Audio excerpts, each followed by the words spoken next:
Hello दोस्तों, स्वागत है आप सभी का आपके अपने YouTube channel white page exam पर। तो दोस्तों आज फिर मैं हाजिर हूँ आपके सामने साइंस की एक और नई क्लास के साथ। दोस्तों आज हम बात करते हैं यानी साइंस का चैप्टर नंबर 12 विद्युत यानी इलेक्ट्रिसिटी। दोस्तों ये आपकी परीक्षा की दृष्टि से बहुत ही महत्वपूर्ण चैप्टर है, यानी बहुत ही महत्वपूर्ण चैप्टर है दोस्तों, बहुत ही इंपॉर्टेंट चैप्टर है।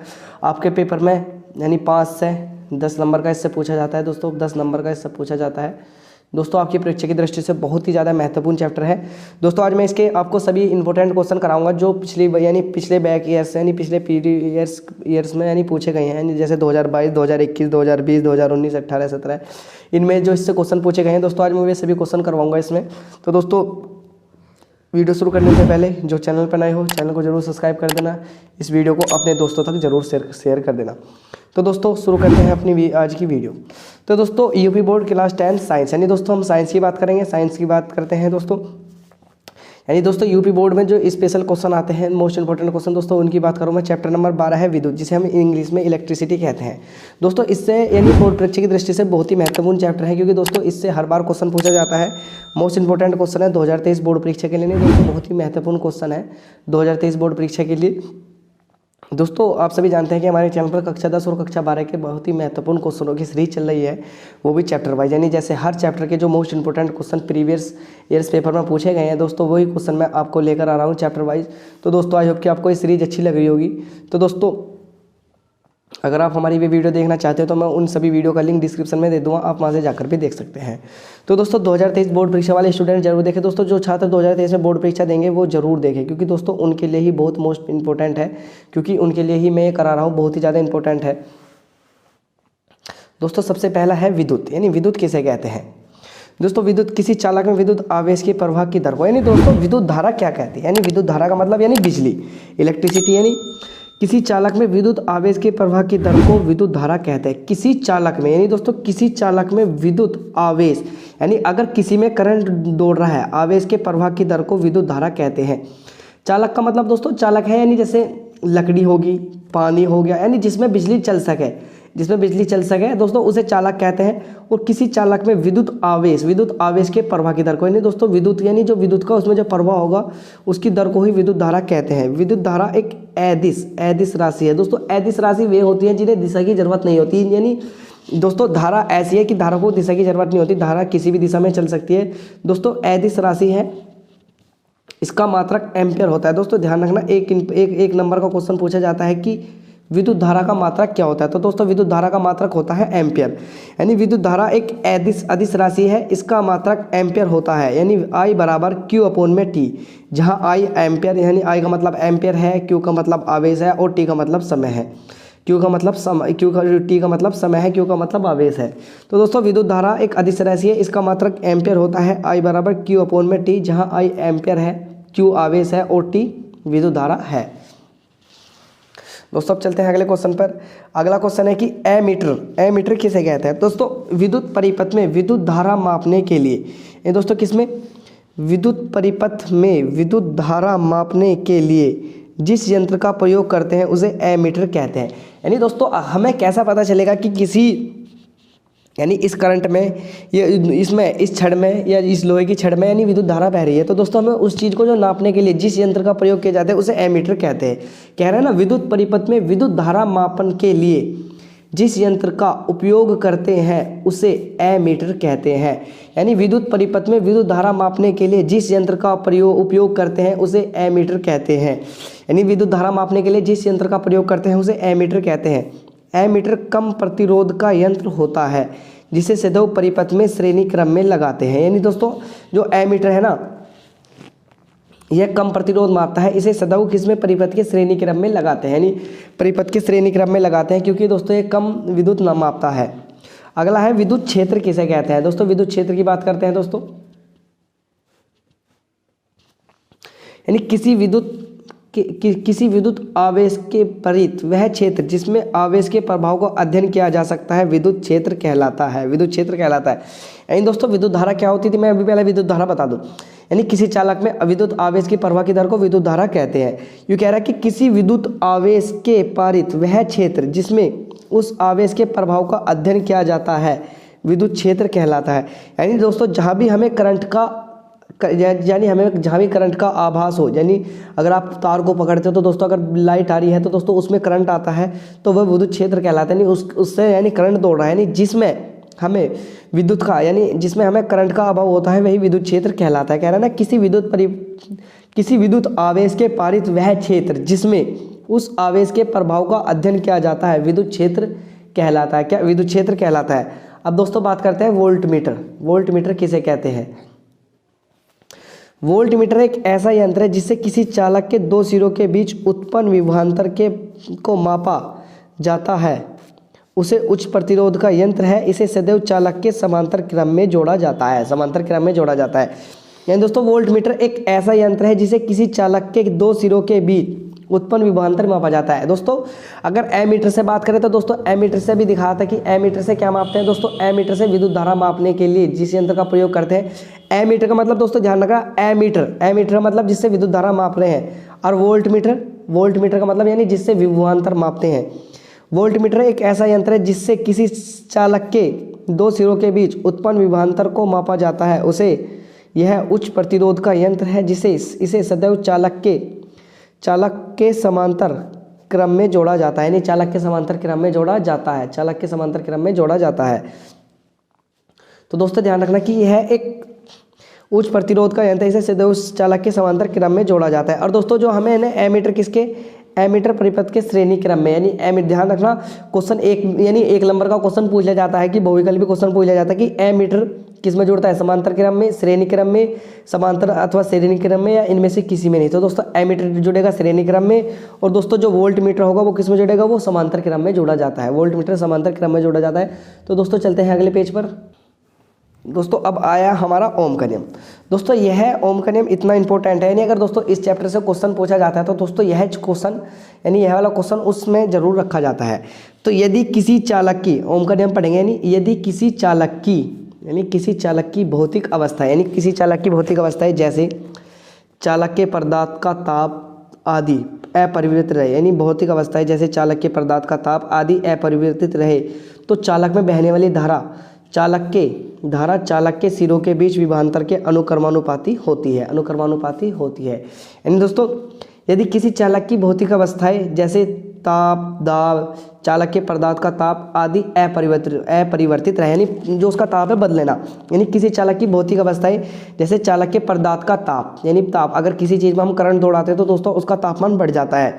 यानी अगर उसका तापमान अपरिवर्तित रहे यानी ना बदले, तो चालक में बहने वाली धारा के सिरों के बीच विभवांतर का अनुक्रमानुपाती होता है। जहाँ ओम का नियम जिसे कहते हैं R बराबर V अपॉन में I, जहाँ R एक नियतांक है जिसे चालक का प्रतिरोध कहते हैं, इसका मात्रक ओम है।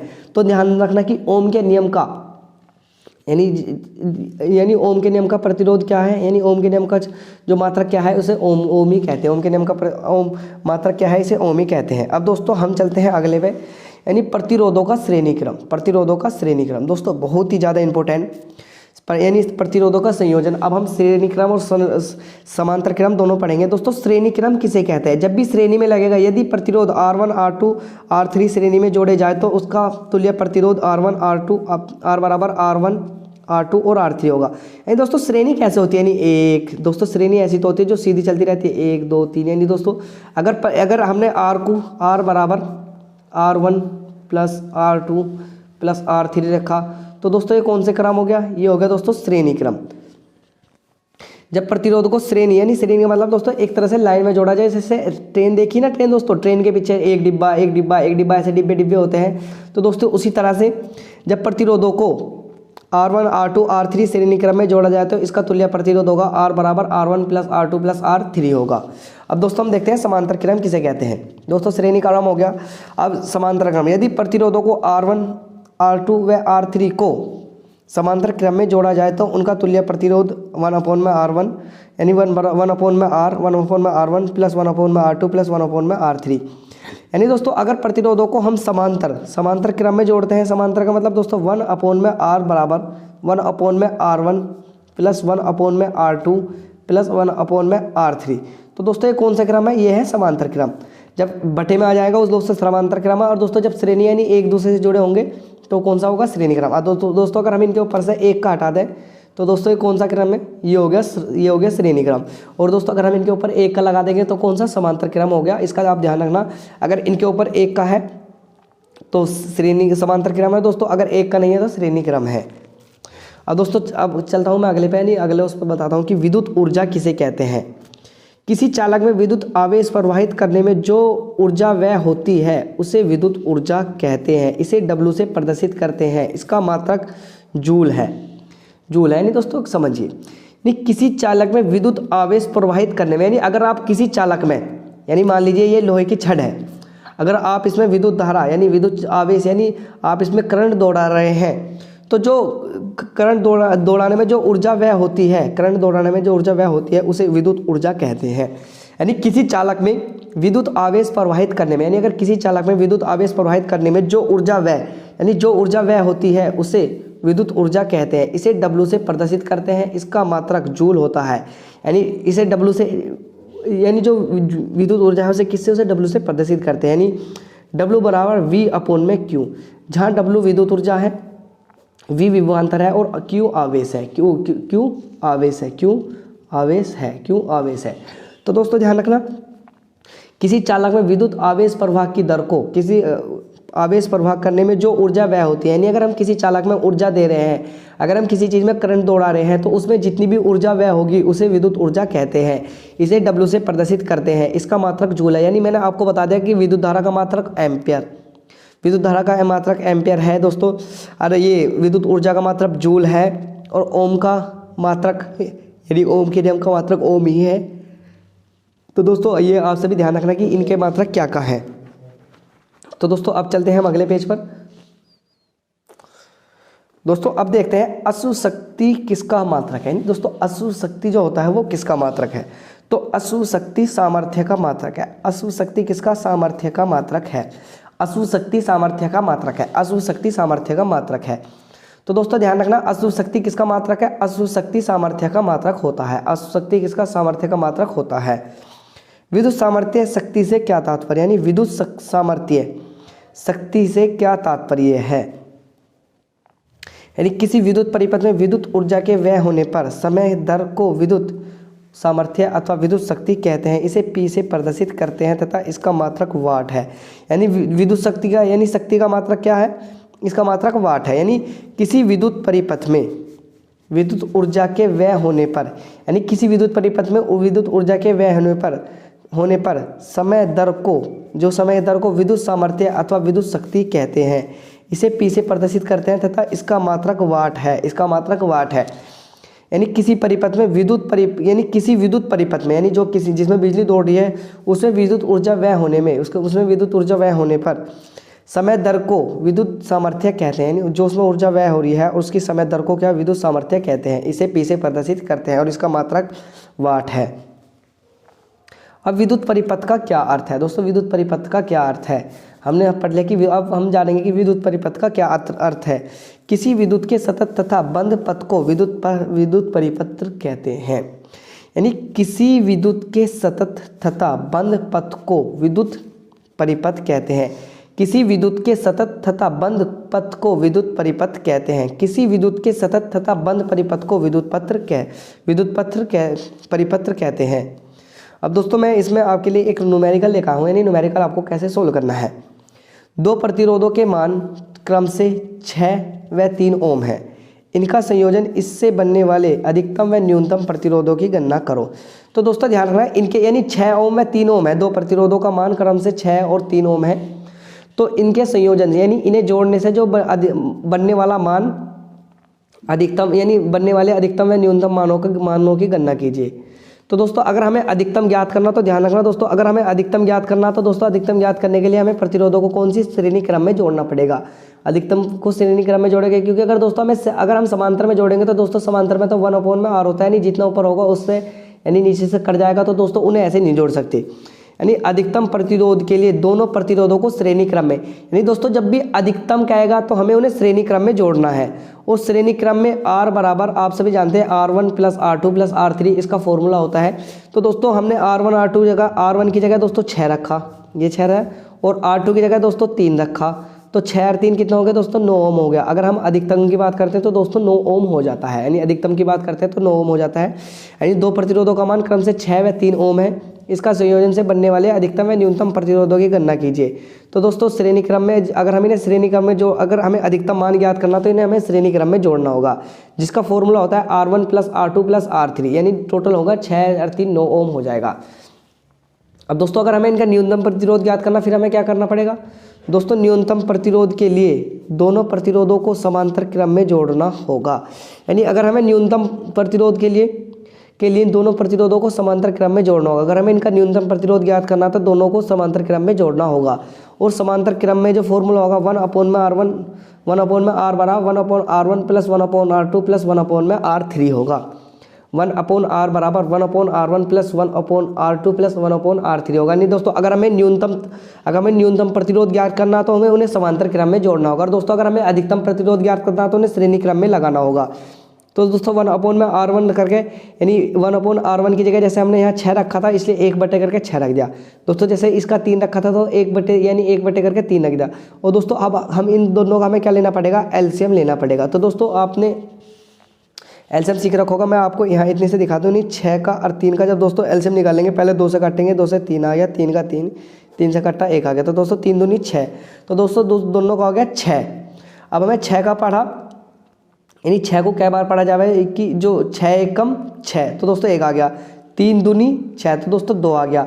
6 और 3 दोस्तों 6 का अगर इसमें से 1 यानी 3 एकम 3, 3 दूनी 6, तो दोस्तों कितना आ गया 1/2 ओम, 1/2 ओम। अब दोस्तों अब ये 1/2 ओम किसका है दोस्तों, 1/2 ओम है 1/R का। तो दोस्तों हमें अगर हम इसका R का मान निकालेंगे दोस्तों, R है, अगर हम इसे उल्टा कर देंगे तो R बराबर कितना आ जाएगा दोस्तों, R बराबर आ जाएगा 2 ओम। R बराबर कितना आ जाएगा, R बराबर आ जाएगा ये 2 ओम। दोस्तों ये आपकी परीक्षा के लिए की दृष्टि से बहुत ही महत्वपूर्ण न्यूमेरिकल है, जो आपके पेपर में हर बार पूछा जा रहा है। तो दोस्तों ये था हमारा साइंस का चैप्टर। तो दोस्तों आई होप कि आपको ये क्लास अच्छी लगी होगी। तो दोस्तों मैंने विद्युत चैप्टर से जितने भी मोस्ट इंपॉर्टेंट क्वेश्चन बन सकते हैं मैंने आपके पेपर के दृष्टि से मैंने वो सभी इसमें करा दिए। दोस्तों आप इन चैप्टर को कर चले जाइए, आपको गारंटी देता हूँ कि दोस्तों आपको इन चैप्टरों से ही क्वेश्चन मिलेगा। तो दोस्तों आई होप कि आपको ये सभी वीडियो अच्छी लग रही होंगी। तो दोस्तों अगर आपको ये वीडियो अच्छी लग रही हो तो आप हमारे चैनल को जरूर सब्सक्राइब कर सकते हैं, ये वीडियो अपने दोस्तों तक जरूर शेयर कर सकते हैं। और दोस्तों हाँ, अंत में एक प्यार सा कमेंट बॉक्स में जरूर टाइप कर सकते हैं कि ये वीडियो आप सभी को कैसी लग रही है। तो दोस्तों मिलते हैं अगली वीडियो में, तब तक के लिए वीडियो देखने के लिए दोस्तों दिल से धन्यवाद। हाँ और दोस्तों इसका PDF white page exam Telegram channel पर आपको मिल जाएगा, आप जाकर वहाँ से इसका PDF डाउनलोड कर सकते हैं। तो दोस्तों वीडियो देखने के लिए दिल से धन्यवाद।